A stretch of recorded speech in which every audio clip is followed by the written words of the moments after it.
Hello and welcome to this week's edition of Newsgram. You probably don't know this about me, but I've always been kind of an introvert.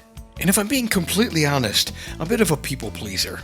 Now, I'm not saying I've always been good at people pleasing, but I do have a hard time saying no when asked to do something. So when today's topic landed on my desk, it kind of struck a chord. Today we get to meet Monique Worgess. She may not be a household name yet, but her journey fits into a long tradition of quiet voices who've stepped into the light. Think Maya Angelou, Michelle Obama, Lady Gaga, just to name a few. And all of these are people who learned to value the thing that they once tried to hide. Another well-known introvert, Susan Cain. She's author of the book Quiet. So I read the book Quiet by Susan Cain, and she has a TED Talk also where she talks about shyness and being an introvert and the difference. And that really resonated with me because I guess, how it's perceived for the most part, it's like everyone should be an extrovert. And then introverts are the ones who, they're not as confident, they don't really get the promotions or whatever that may be. But that's definitely not true. Because I feel like with all the information and things that I know now, I feel like they're, I guess, probably half when it comes to extroverts versus introverts. And there's a lot of very key people who are introverted, but you would never necessarily know that.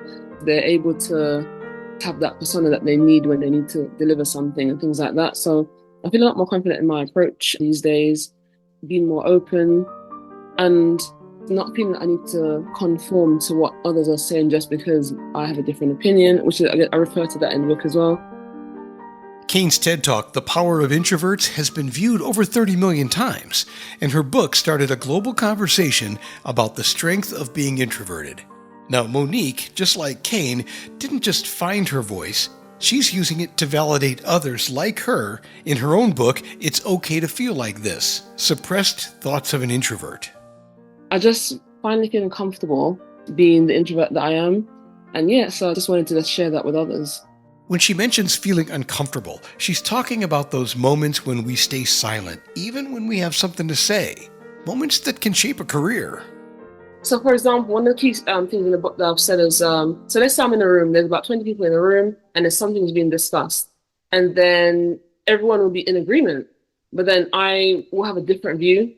But then because of how shy I was at the time, and then I'm thinking, well, if everyone's in agreement, then that must be the correct way of thinking. So then there's no point me saying what I have to say. And I remember I had a manager one time, and I guess he realized how I was kind of coming across in those meetings, and he came over to me and he said, Monique, is everything okay? And I was like, yeah, everything's fine. And then he was like, what's your thoughts on what we discussed today? And I said to him, and then he said, oh, I think that's the idea that we'll go with. And then that shocked me because, again, I was thinking, when you have the lowest self-esteem as well. So you're like, well, if everyone's thinking that way, that must be the correct way of thinking. But then, again, and I guess that the way he managed helped me to, I guess, come out of my shell a bit more and to speak up more, even when it is different, as opposed to going at the crowd. Kudos to that manager. Leaders who notice and make space for the quieter voices out there are rare. But Monique's journey isn't just about meetings. It's also about identity, self-esteem, and the things we hide. So I have always been the person at school who had a different hairstyle every day. And I think there was one moment, I guess, if you could ever turn back the hands of time. So I remember my sister wanted to dye my hair one time, and I always said no. And then I finally gave in. And it felt like from that moment, that was the beginning of the end. So I think I was around 18, and I actually started to lose my hair. And it got to a point where it wasn't containable anymore. So the only option was to cut it.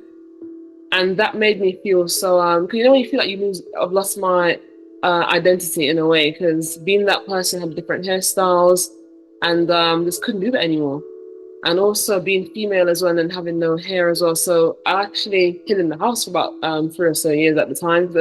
I just didn't like the look, or I didn't want to be mistaken for a man or anything like that. But whereas now I love my hair, but it always took time to kind of grow into it.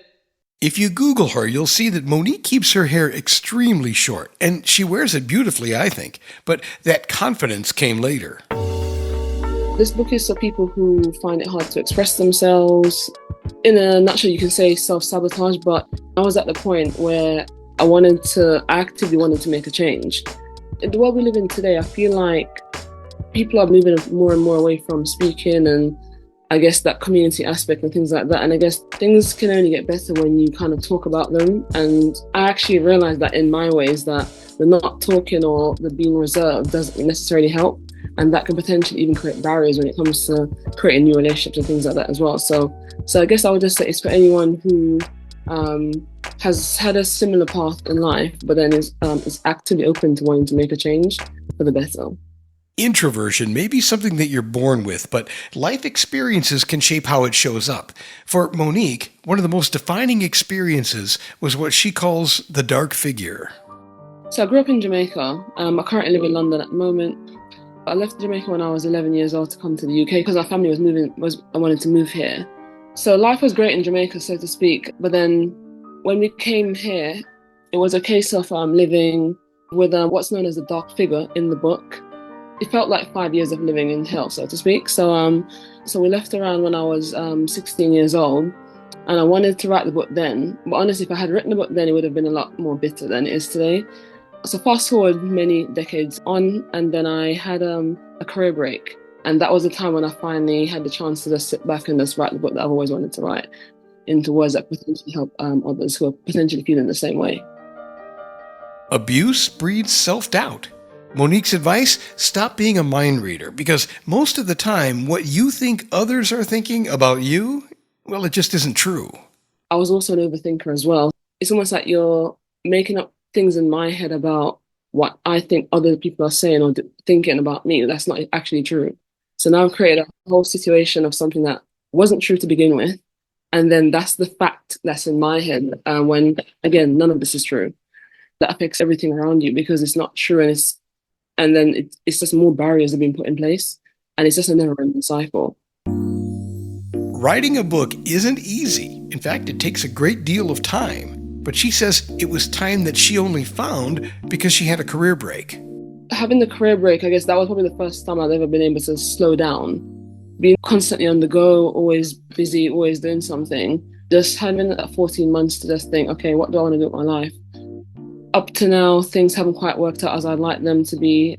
So what can I do differently? And even going back through some of those stories, some of the pain, and even talking to family members as well. Because, even though we all go through what you would say we're in the same situation, we experience things very differently. And you even remember things very differently as well. So then it was just very healing to kind of go back through and just hear other family members and what their take on it was. And then just really seeing where the problem was and what lied with me, and just actively putting processes in place and just gaining knowledge to see how I can improve the way I think about myself and how I want to show up in the world moving forward. So no, it was definitely a very healing journey writing the book and just going through those memories again.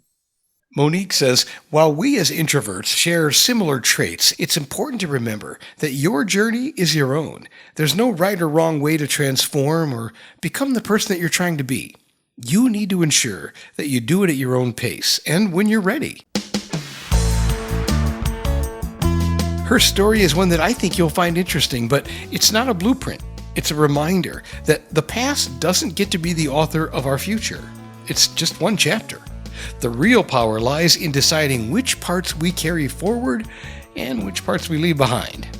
And one of the bravest things that we can do is to give ourselves permission to step out of the shadows. The book, It's Okay to Feel Like This, Suppressed Thoughts of an Introvert, is available now online wherever you like to buy books. And that will do it for this edition of Newsgram from webtalkradio.com.